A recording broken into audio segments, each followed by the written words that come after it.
특별히 오늘 예배는 맥추 감사주일 예배로 드립니다.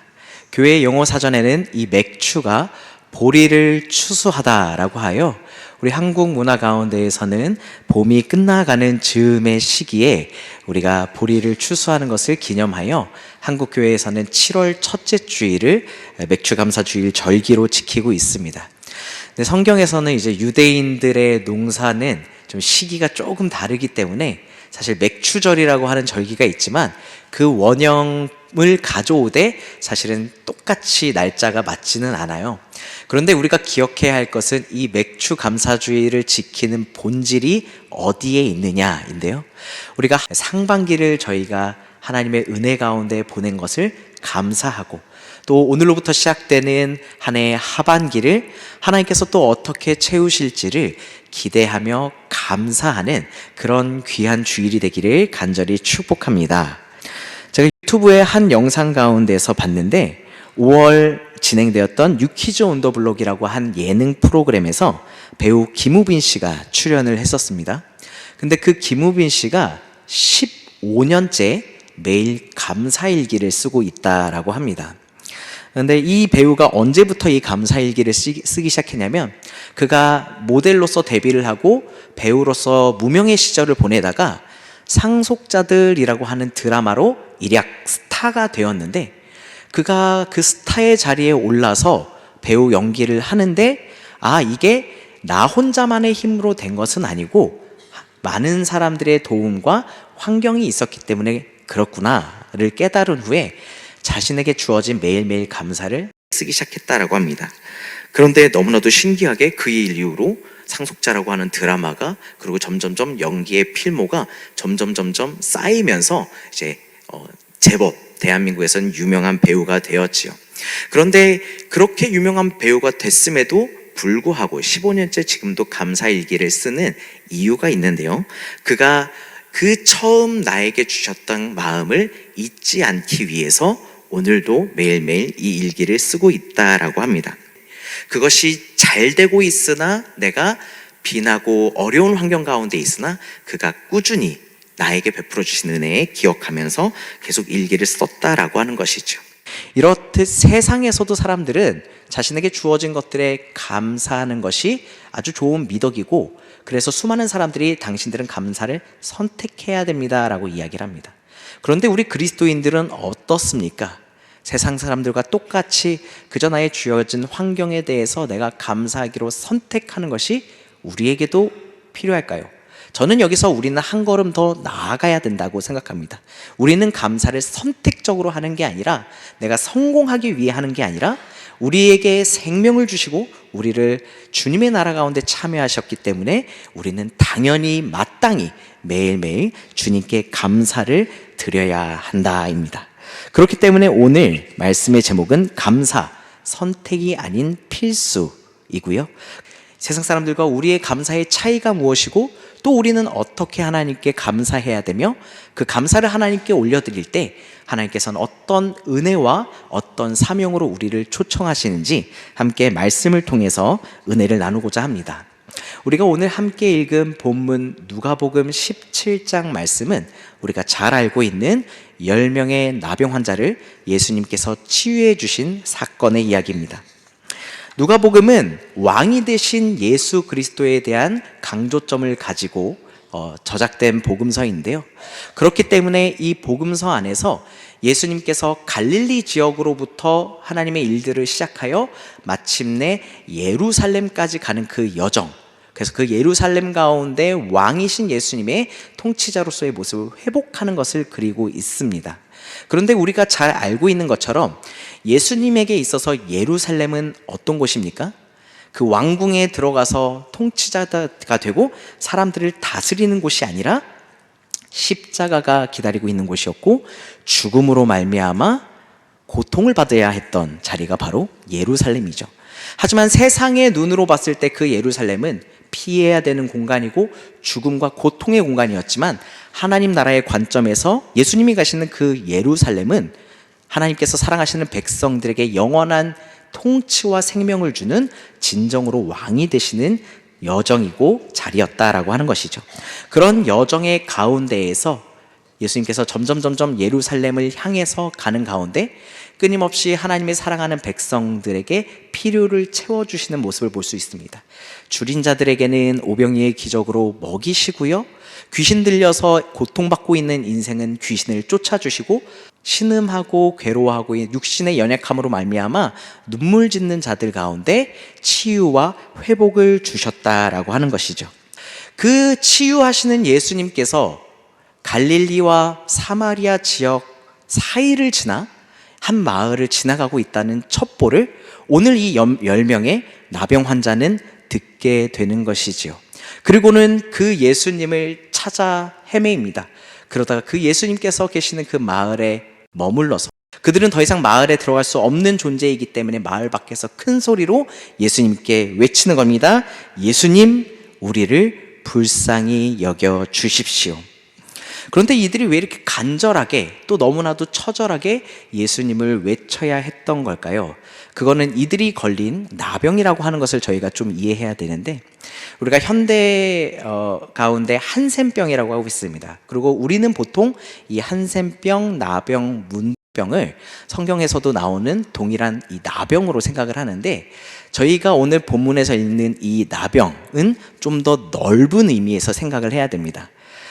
레위기 13장에 보면 다양한 악성 피부병에 대한 정결 규례가 나와 있습니다. 그리고 거기에서 피부병들을 통칭하여 나병이라고 얘기를 하고 있는데, 이것이 지금이야 학술적으로 다양한 이름으로 저희가 분류해서 얘기할 수 있지만, 그 당시의 히브리 문화에서는 짜라트라고 하는 단어로 이 모든 피부에 걸리는 종류의 병들을 표현했고, 이것들을 해석하다 보니까 헬라어로는 레프로스로 해석이 되고, 그것이 지금의 한센병을 이야기하는 레프로시로 번역이 된 겁니다. 그래서 우리가 그걸 이제 한국말로 가져와서 번역하다 보니까 우리가 흔히 아는 모든 신경들이 이제 감각이 마비되어서 고통스러워하는 그런 나병균의 한센병으로 오해하지만, 오늘 여기서 이야기하는 병은 피부에 걸려있는 모든 악성 피부염을 얘기하는 것으로 여러분이 이해하시면 되겠습니다. 그렇기 때문에 이런 나병에 걸릴 수 있는 사람들은 굉장히 많았고, 그 레위기 정결 규정을 통해서 우리가 알 수 있듯이 이런 병들이 사람들에게 퍼졌을 때 이걸 막을 수 있는 방역 체계가 없기 때문에 그 당시에는 이런 병에 걸린 사람들은 스스로 이불을 가리고 스스로가 부정하다 외치면서 본인에게 사람들이 다가오지 못하게 해야 했습니다. 그리고 이런 부정하다라는 판결을 받은 나병 환자들은, 이 악성 피부염 환자들은 그 마을로부터 쫓겨나고 그들의 가족과 사랑하는 친구들로부터 떨어져서 그들의 일상생활조차 영위할 수 없는 그런 안타까운 상황이 되었다라고 하는 것이죠. 그렇기 때문에 그렇게나 간절하게 예수님께 부르짖은 것이지요. 그런데 그렇게 부르짖은 나병 환자들 가운데 예수님께서 응답하십니다. 우리 본문 14절 말씀을 함께 읽었으면 좋겠는데요. 시작. 보시고 이르시되 가서 제사장들에게 너희 몸을 보이라 하셨더니 그들이 가다가 깨끗함을 받은지라. 아멘. 예수님께서 그들 가운데 제사장들에게 너희 몸을 보이라 라고 하십니다. 그 정결규례의 판별, 그 안에서 부정한 병에 걸려서 이 사람이 쫓겨나야 되는 상황을 판독하는 사람은 바로 그 당시에는 제사장이었습니다. 그런데 그들이 우연하게 혹은 자연적으로 치유가 돼서 그 피부병이 사라졌을 때에도 그 사람을 정하다, 그래서 그들을 일상의 생활로 다시 복귀시키고 마을과 공동체로 받아주는 판별 역할도 제사장이 하는 것이죠. 그래서 이들이 회복되었을 때는 반드시 제사장을 찾아가야 됩니다. 그런데 이전에 누가복음 가운데, 그리고 수많은 복음서의 예수님의 이적 가운데서 보이는 것처럼 예수님께서는 많은 사람들을 치유하실 때 그 사람에게 직접 대면하여 너가 나아라, 일어나라, 깨끗하여져라, 혹은 귀신아 떠나가라 이렇게 명령을 하시거나 그들에게 손을 대시거나 그들에게 침을 뱉고 흙을 이겨서 얹어주시거나 이런 직접적인 행위들을 많이 하셨습니다. 그런데 오늘의 행위는 직접적인 게 아무것도 없습니다. 그저 너희들은 가서 제사장에게 몸을 보이라고 하는 것이죠. 치유에 대한 어떠한 선포나 행위가 아무것도 없었습니다. 그런데 이런 나의 상식과 나의 경험으로, 인간의 이해로는 이해할 수 없는 말 했을 때에도 이들이 작은 순종을 보였기 때문에 그 가운데 회복되어지는 놀라운 역사가 드러나지요. 중요한 것은 그들이 예수 그리스도의 말씀에 순종했을 때 그 작은 순종 가운데 하나님의 놀라운 기적이 일어났다라고 하는 것이죠. 그런데 오늘 이 10명의 나병 환자가 모두 기적을 체험하였습니다. 그런데 너무나도 신기하게 동일한 기적을 경험했지만 그들의 반응은 두 가지로 갈라졌다라고 하는 것이죠. 무리는 어땠습니까? 9명의 나병 환자는 그 자리에서 깨끗함을 본 것을 확인하고 아마 제사장에게 바로 달려갔을 겁니다. 그리고 자신들의 회복된 걸 보여주고 자신의 일상, 자신이 원래 누리던 인간적인 삶으로 돌아갔을 것입니다. 그런데 딱 한 명의 나병 환자는 그렇게 하지 않았습니다. 그는 그 즉시로 자신의 발걸음을 돌려 큰 소리로 하나님께 영광을 돌리며 예수님께 나와 엎드려 감사했다라고 하는 것이죠. 도대체 똑같은 기적을 경험하고 똑같은 은혜를 받고도 어떻게 이렇게 다른 두 가지의 반응이 나올 수 있었을까요? 이곳에는 세 가지 차이점이 있는데 그 첫 번째 차이점은 바로 인식의 차이입니다. 그들이 예수님에 대해서 가지고 있던 인식이 달랐기 때문인데요. 오늘 본문 13절에서는 이들이 공통적으로 예수님께 외치는 용어가 있습니다. 그것은 뭐냐면 예수 선생님이여입니다. 보통 그 당시에 하나님의 복음에 대해서, 나라에 대해서 선포하는 자들은 회당에서 성경을 가르치는 랍비였습니다. 그렇기 때문에 그들은 하나님의 나라의 복음에 대해서 가르치면서 또 수많은 사람들을 치유한 이 예수라고 하는 분이 과거 구약의 선지자와 같은 인간으로 생각을 했던 것이죠. 그래서 그가 선포하는 것들이 하나님의 놀라운 능력으로서, 온전한 하나님으로서 이 땅에 오신 메시아 예수님이 아니라 하나님의 복을 선포하고 우리에게 치유의 이적을 발현해주는 인간적 메시아로서 예수님을 생각했다라고 하는 겁니다. 그런데 그런 의식을 가지고 있었기 때문에 그들은 하나님이 아닌 인간이었기 때문에 그들은 예수님께 돌아오지 않았습니다. 그런데 이 한 사람 예수님께 돌아온 나병 환자는 그 자리에서 하나님께 영광을 돌렸다. 예수님께서 온전한 하나님이요 하나님께서 보내신 독생자이심을 알았기 때문에 자신을 치유해 주신 분이 예수님이지만 그 안에 살아계신 하나님이 계심을 보고 하나님께 영광을 돌렸다라고 하는 겁니다.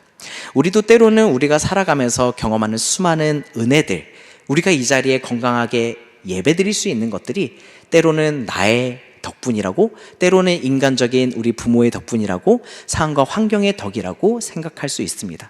하지만 하나님께서 우리를 지어주시지 않았다면, 예수님께서 우리를 구원해 주시지 않았다라면 오늘날 우리가 이런 은혜를 누릴 수 없다라는 것을 우리는 기억해야 되고, 우리가 감사해야 될 대상이 바로 한 분 하나님이시요 이 땅 가운데 우리를 위해 오신 예수 그리스도임을 알고 매일 주님께 감사하는 것이 우리 그리스도인이 마땅히 하나님께 드려야 할 감사의 태도인 것이죠.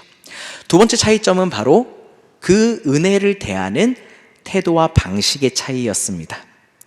이들은 예수님께서 정말로 많은 사람들을 치유해 주시고 그들을 고쳐주셨기 때문에 자기들에게 베푸신 그 이적도 예루살렘에 가서 큰 궁전에 들어가서 자신의 이름을 높이고 통치할 그런 인간적인 메시아로서의 예수님의 어떤 당연히 해야 할 역할이라고 생각을 했던 것이죠. 제 딸은 7살이라 지금 유치원을 다니고 있습니다. 제가 월요일부터 금요일까지는 그 유치원 등원을 같이 시키고 제가 이제 출근을 하는데요.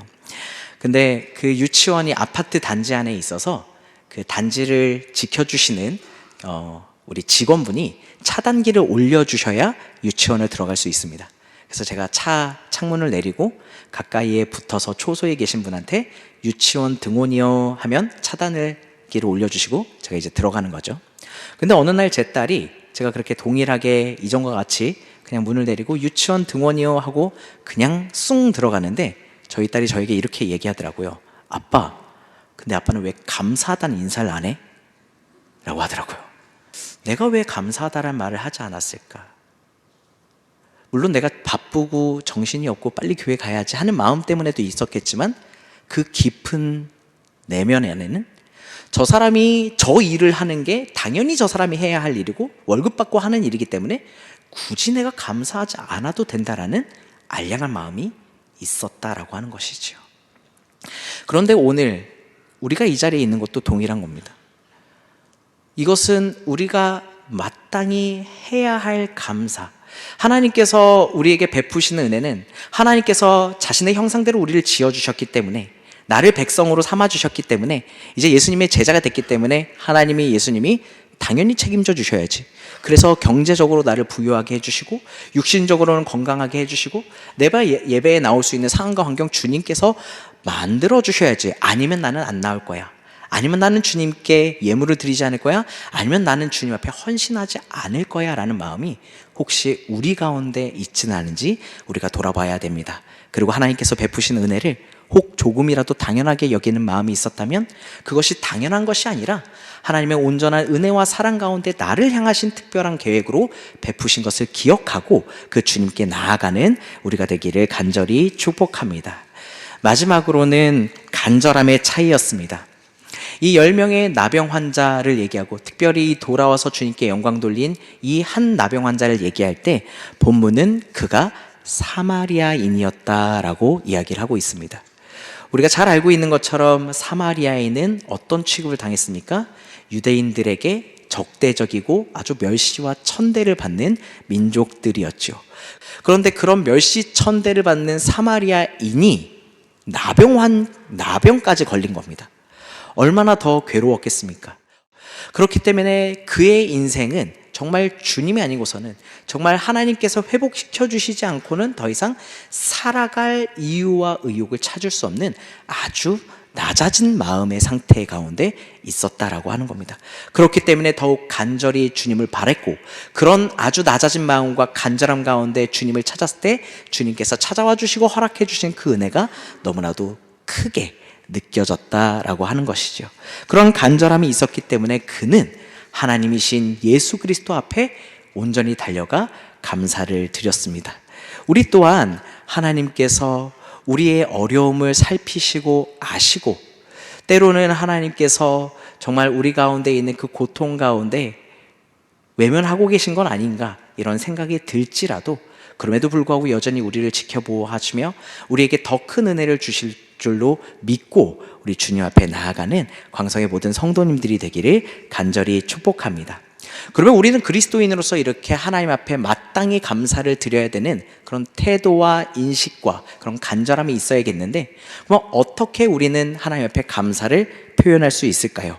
우리 15절과 16절의 말씀을 함께 읽어보도록 하겠습니다. 시작. 그 중에 한 사람이 자기가 낳은 것을 보고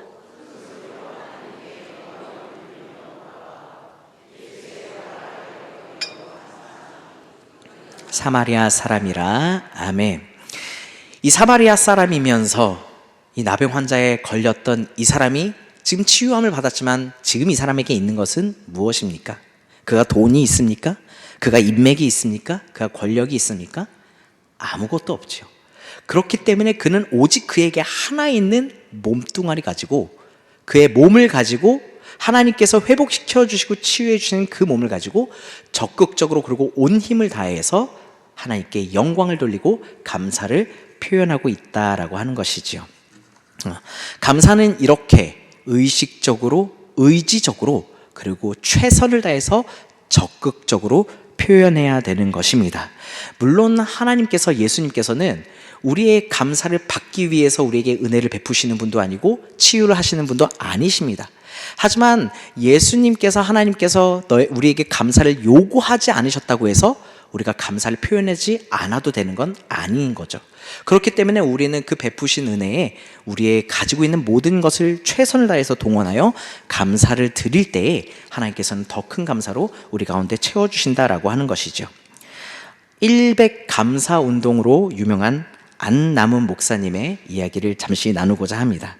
이 안남은 목사님께서는 미국에서 목회를 하신 목사님이신데요, 그가 젊은 시절 젊은 담임 목사로 처음 교회에 부임하고 한 2년에서 3년 정도 사역을 했을 때였습니다.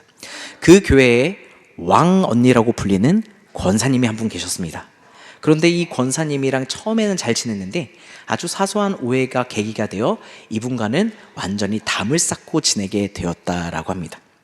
근데 이 왕 언니께서는 어떤 전적이 있으시냐면 이전에 있었던 목사님 3분을 쫓아냈던 권력과 치맛바람이 있으신 분이었죠. 그래서 이 목사님이 이러다 나도 쫓겨나는 게 아닌가, 매일매일 그런 불안과 스트레스 가운데 지내다가 하나님 앞에 금식 기도를 했다라고 합니다. 그런데 기도하는 와중에 하나님께서 이 목사님에게 이런 마음을 주셨다라고 합니다. 너 왜 그 권사의 미운 점만 보고 그러냐? 그도 내가 사랑하는 자인데 그 안에 감사할 모습들을 찾아보아라.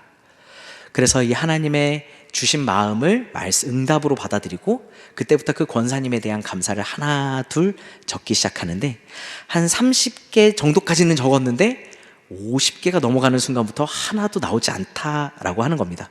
그런데 그럼에도 불구하고 시작했으니까, 내가 이왕 시작했으니까 100개까지는 채워버리라 하는 마음으로 점점 적어가는데 80개, 90개, 100개 아주 사소한 것 하나하나 적어가면서 무엇이 바뀌기 시작하냐면 이 목사님 스스로가 이 권사님에 대해서 가지고 있었던 색안경이 벗겨지더라는 겁니다.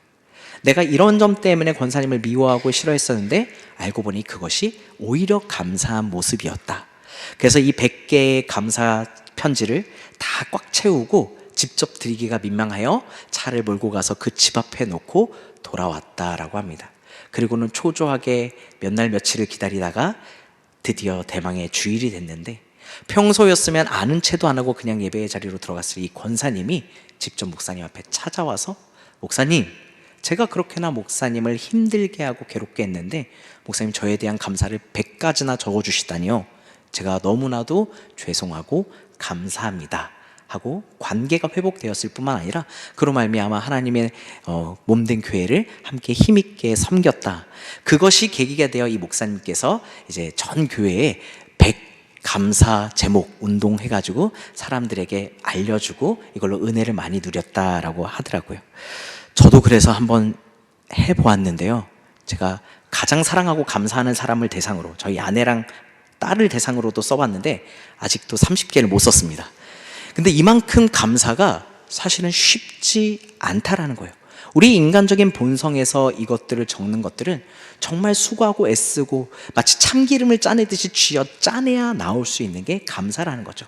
그런데 그런 감사를 하나님 앞에 올려드릴 때 하나님께서는 그 감사를 기뻐 받으시고 그 감사를 드리는 우리 가운데 하나님의 놀라운 은혜와 이제 사명을 주신다라고 하는 것이죠. 그러면 이렇게 감사를 드린 자들에게 주시는 하나님의 은혜와 사랑은 무엇입니까? 우리 본문 19절 말씀을 함께 마저보러 보기 원하는데요. 19절 말씀 함께 읽겠습니다. 그에게 이르시되 일어나 가라, 내 믿음이 너를 구원하였느니라 하시더라. 아멘. 이 작은 명령에 순종했던 그 모습이, 그 믿음이 그를 회복시켜 주시고 그 안에 하나님 앞에 돌아와 감사를 드렸더니 예수님께서는 이제 너가 구원을 받았다라고 이야기를 하시는 것이죠.